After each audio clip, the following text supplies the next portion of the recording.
책상은 책상이다. 페터 빅셀.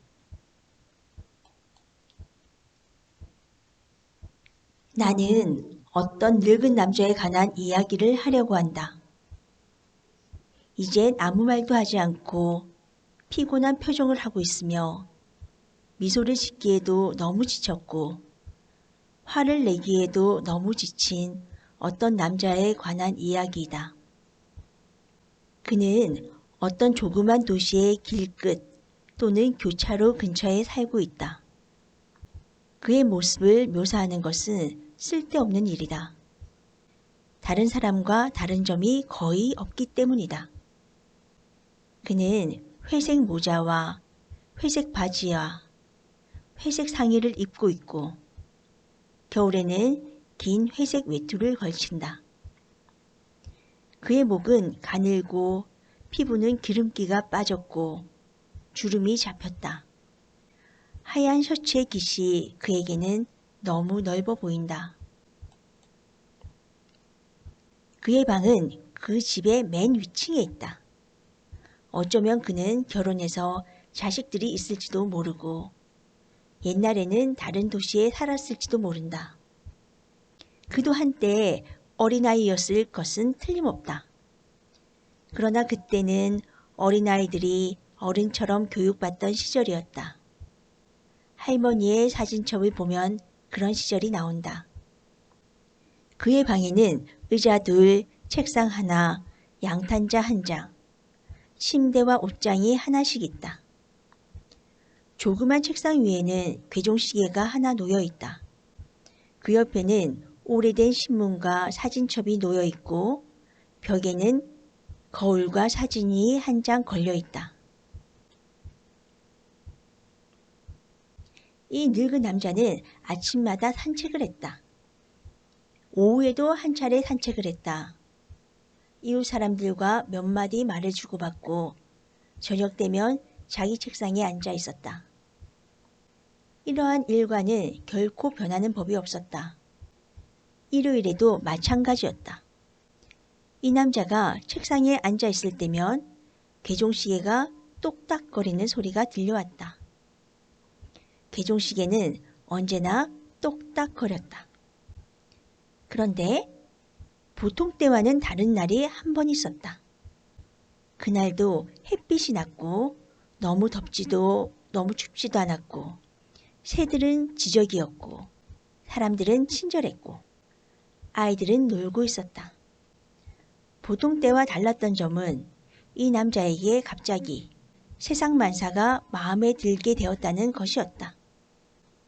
그는 미소를 지었다. 이제는 모든 것이 달라질 거야 라고 그는 생각했다. 그는 셔츠의 맨 위쪽 단추를 끄르고 모자를 벗어 손에 들고 발걸음을 빨리 했으며 심지어는 까치걸음을 흉내내면서 기뻐했다. 자기 집 가는 길로 접어들자 그는 아이들에게 고개를 끄덕거렸고 자기 집으로 들어가서는 층계를 높이 올라가 주머니에서 열쇠를 꺼내어 자기 방문을 열었다.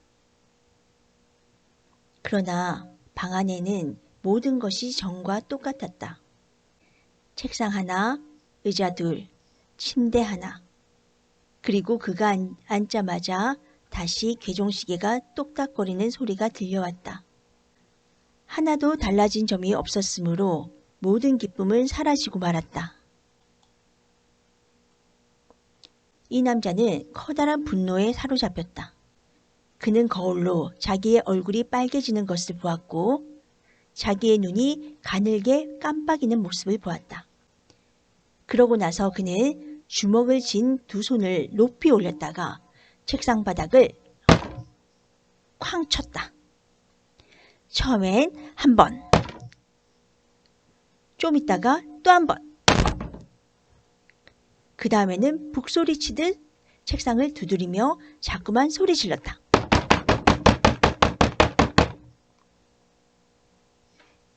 달라져야만 한다. 달라져야만 해. 그에게는 괴종시계의 소리가 들리지 않았다.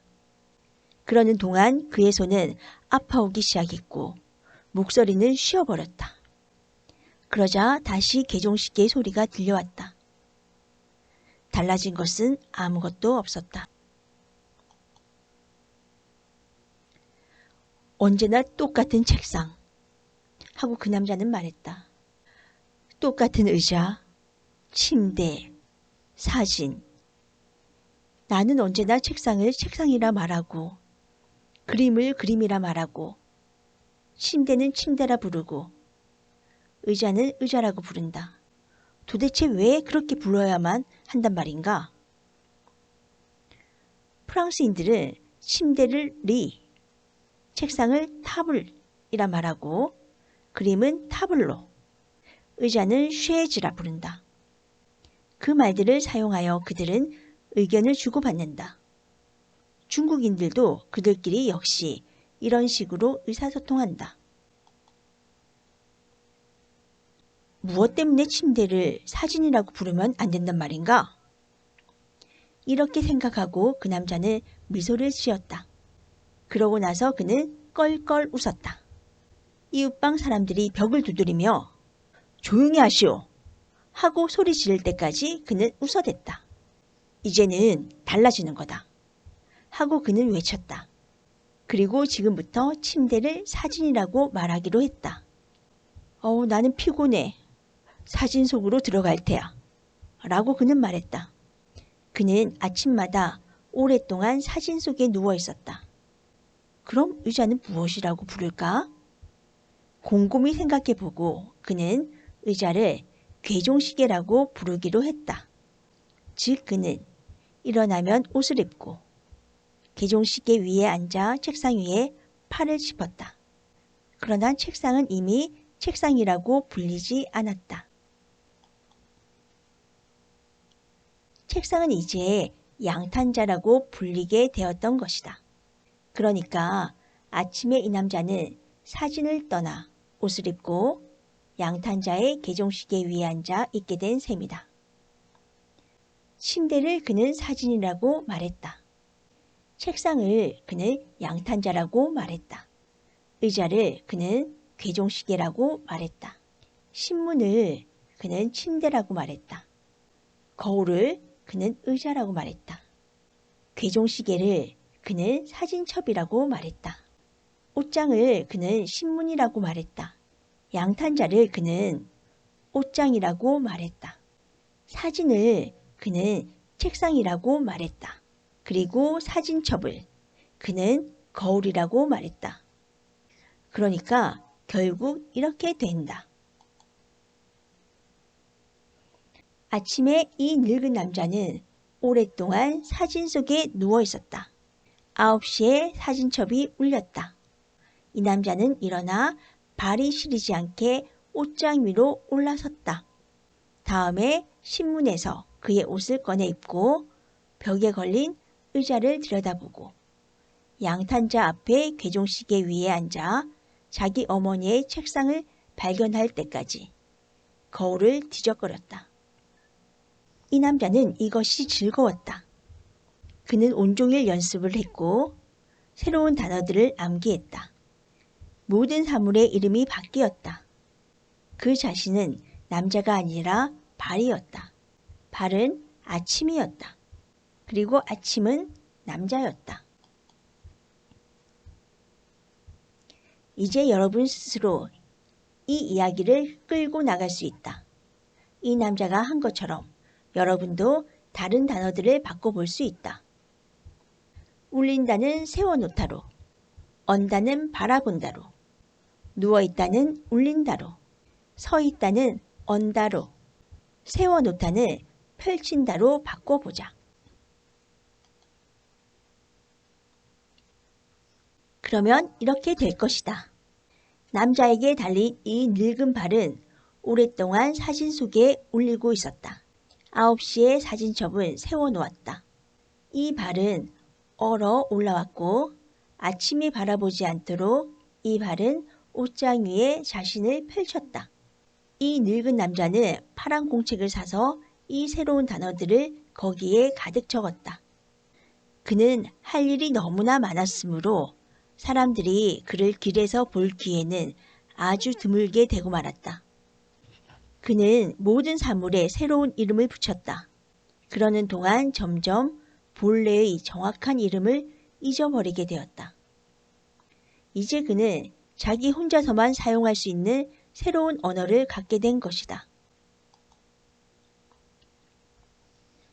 그는 때때로 이 새로운 언어로 꿈을 꾸었고 학교 다닐 때 배운 노래들을 자기의 언어로 번역하여 나지막하게 혼자서 노래했다.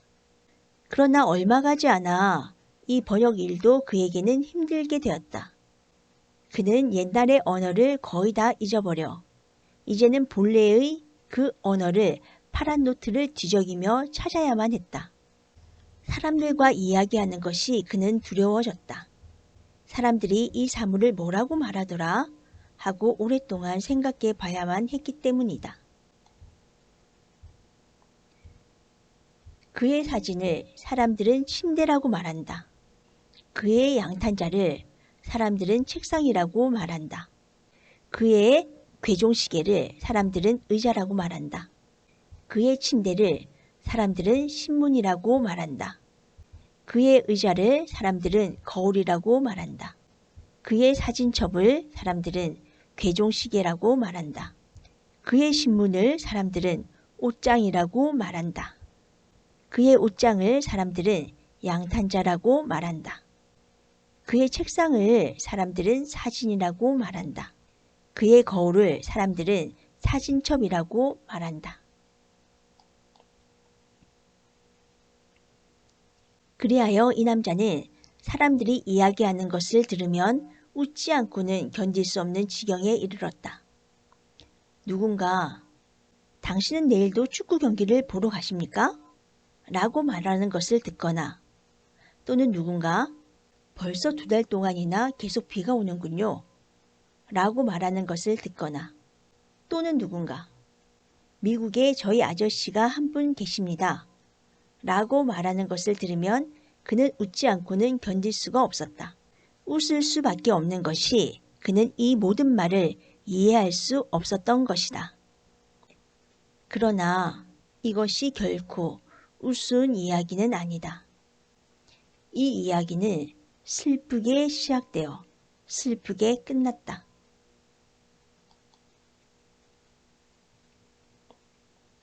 회색 외투를 걸친 이 늙은 남자가 사람들을 이해할 수 없게 되었다는 것은 그렇게 나쁘지 않았다.